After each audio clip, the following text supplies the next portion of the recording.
Tugas guru bukan menjejalkan pelajaran, guru harus menghidupkan pengetahuan.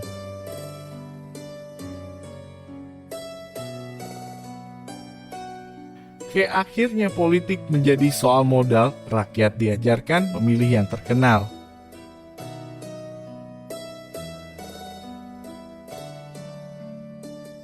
Tanpa perubahan cara berpikir, pindah ibu kota hanya pindah masalah.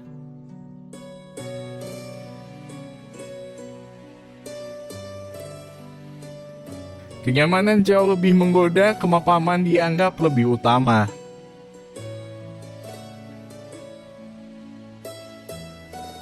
Membuat publik melek informasi agar tak mudah termakan fitnah dan caci maki.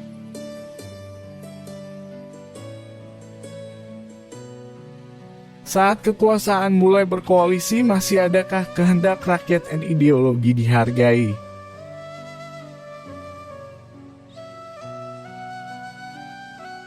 Dalam narasi-narasi hidup yang nyata, perempuan menjadi kekuatan tak terbatas.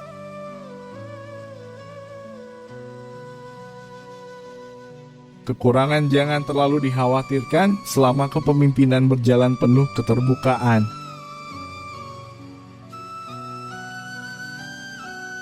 Media selalu punya kesempatan emas membangun keterlibatan sosial dan solidaritas. Rakyat diajak jadi penonton yang bertepuk tangan, yang bayar tiket berupa pajak dan aneka pungutan. Harta dan tahta memang dua sisi yang tak bisa dipisahkan. Perputaran uang jadi bahan bakar kekuasaan. Tinggal tunggu waktu lahirnya generasi pencipta, mereka yang akan harumkan Indonesia dengan karya. Kemampuan membaca medan, kecerdikan melihat kesempatan dibutuhkan di tengah persaingan.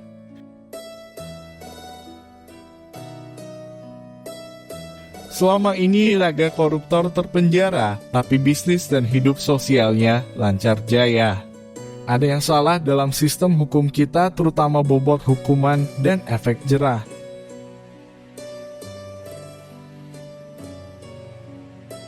Budaya ketimuran harus jadi kebanggaan, bukan dengan ancaman dan paksaan.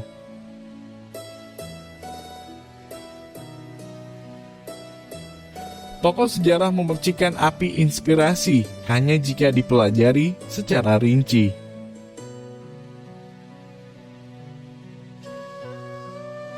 Kasus misterius dibuka dengan data, mengusik mereka yang berdosa, membuka jalan agar keadilan tak kandas, asalkan hukum tak dipangkas.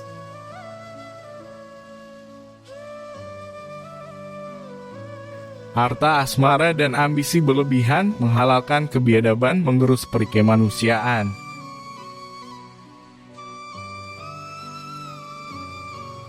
Sidang itu tak boleh hanya jadi tontonan, apalagi dagelan. Ini ujian integritas bagi Dewan Kehormatan.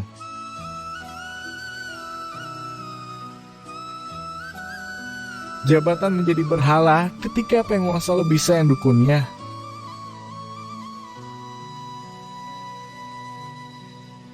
Proklamasi harusnya tak berhenti sekadar deklarasi, sebab merdeka mestinya bukan alat propaganda.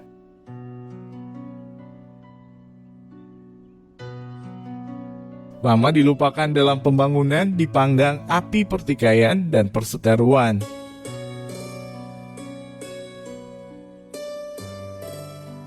Drama demi drama tak habis-habisnya mengemuka, kontroversi demi kontroversi terus menyita tenaga.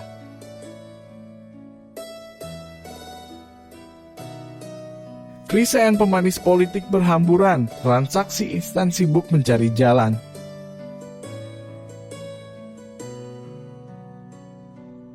Demokrasi tidak untuk melayani penguasa, demokrasi ditujukan memuliakan warga negara.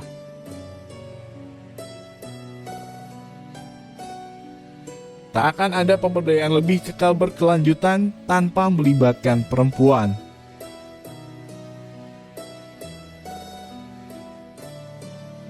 Rakyat senang orang pintar berpolitik, apalagi yang bijak menjaga etika publik.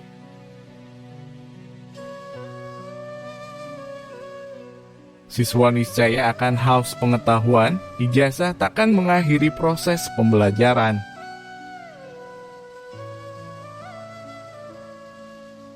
Gaya komunikasi yang kerap tak berisi, membuat kita bertanya apakah para petinggi ini sesungguhnya mengerti.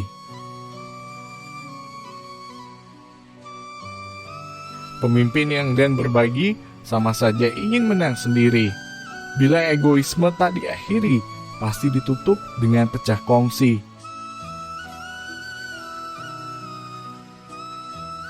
Televisi dituntut sanggup memediasi antara idealisme dan kalkulasi industri.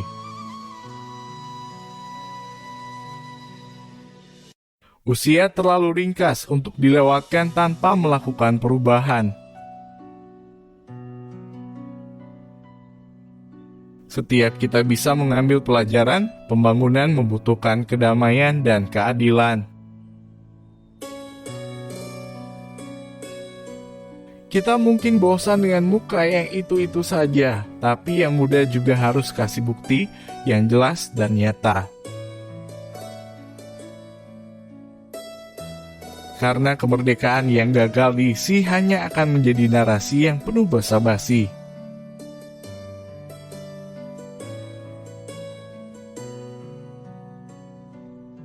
Jika sidang etik bisa dipermainkan tanpa secuil kehormatan, sidang rakyat harus bisa melawan.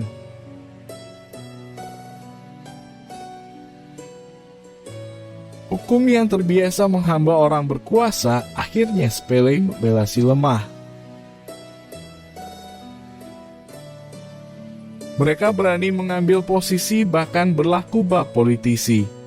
Bersikap gamblang dan berbicara lantang karena percaya pada sang penantang.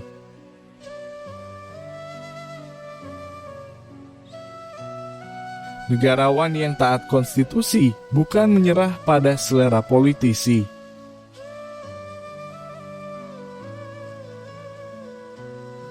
Sejarah akan menghitamkan mereka yang layak dijatuhkan, sejarah akan meninggikan mereka yang memang layak dimuliakan.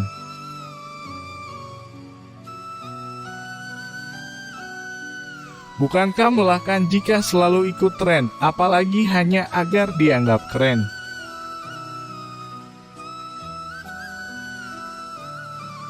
Jika pemimpin tidak harmonis, rakyat juga yang akan teriris.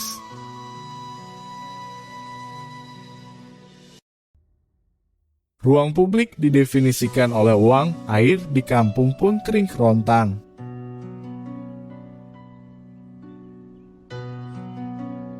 Kebenaran guru bukan hal yang absolut, karena murid bukan kerbau yang harus serba nurut.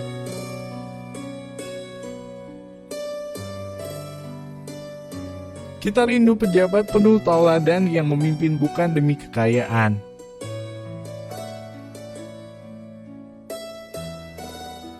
Media menggenggam publik luar biasa, katanya sabda, lakunya menyerupai mantra.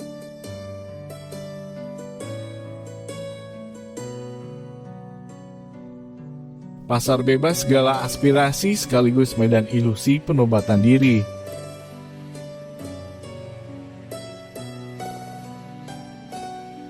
Jika partai mengaku anti korupsi, mengapa calonkan kandidat yang terindikasi?